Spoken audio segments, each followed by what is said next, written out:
Before I begin, let me point out that this is not my sister's bedroom. It was, now it's my games room. Yeah, motherfucker!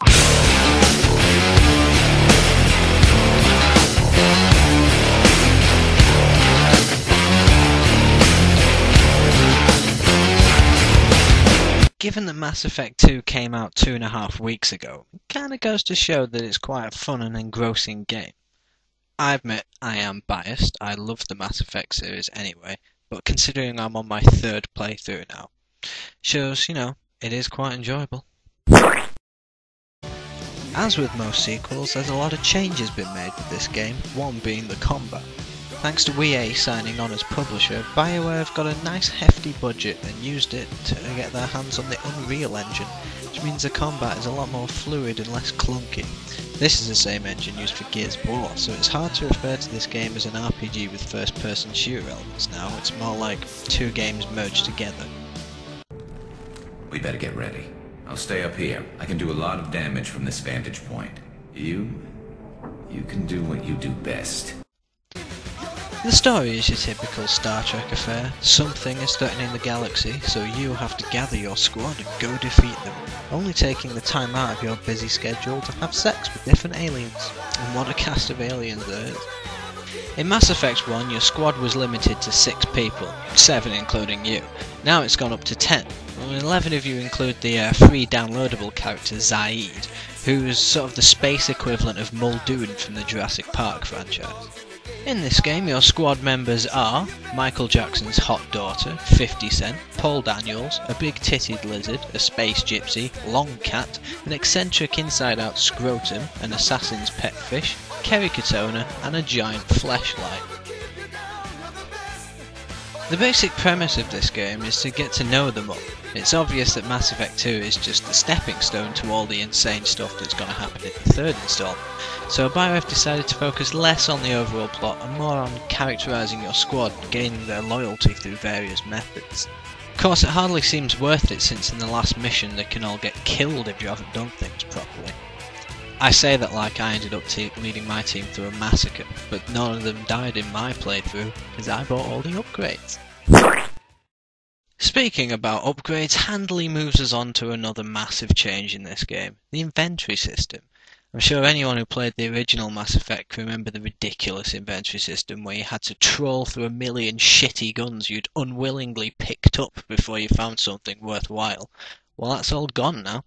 Instead, you can find and purchase different upgrades for your weapons and the ship, and you can research them on the ship. There are a few different weapons available, and you find more, but you no longer have to go through millions of Raikou 4s just to find one that you actually want. Instead, at the start of each mission, you're given a list of all the weapons that you've got, which isn't a very big list to be honest with you, and you just choose which of each type you want, so which shotgun, which sniper rifle, bish bash bosh, easy. Simples!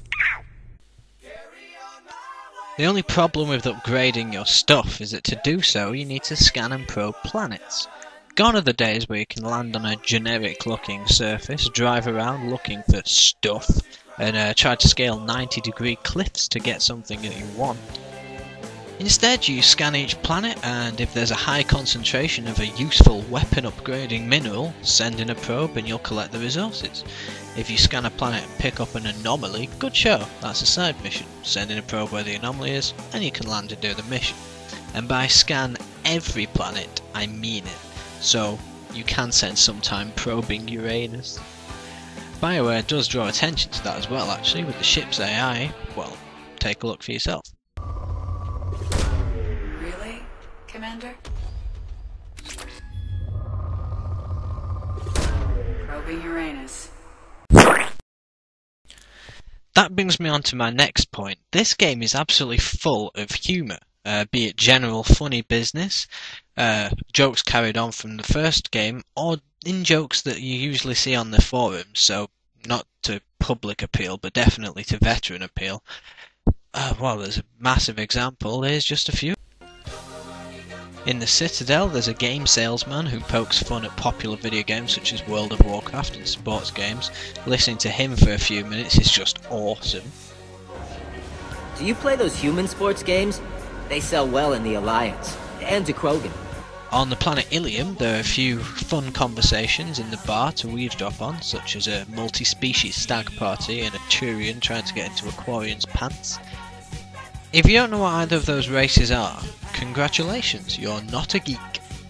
Also in that bar, speak to the barmaid, then have a few shots and speak to her again, and you'll notice that she's a lot more attractive. See, even the future's got beer goggles.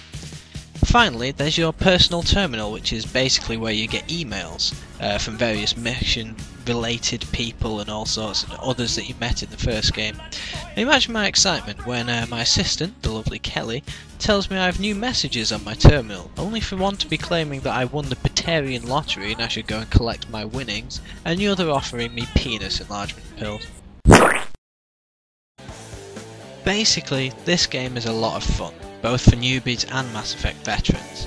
Sci-fi might not be everyone's cup of tea, but if you're a fan of shooters, then you can skip right through all the space-age conversation nonsense and just go around killing things. It's definitely worth a look into, even if you didn't appreciate the original Mass Effect. Although it's impossible not to appreciate the original. Look, I said I was biased, alright?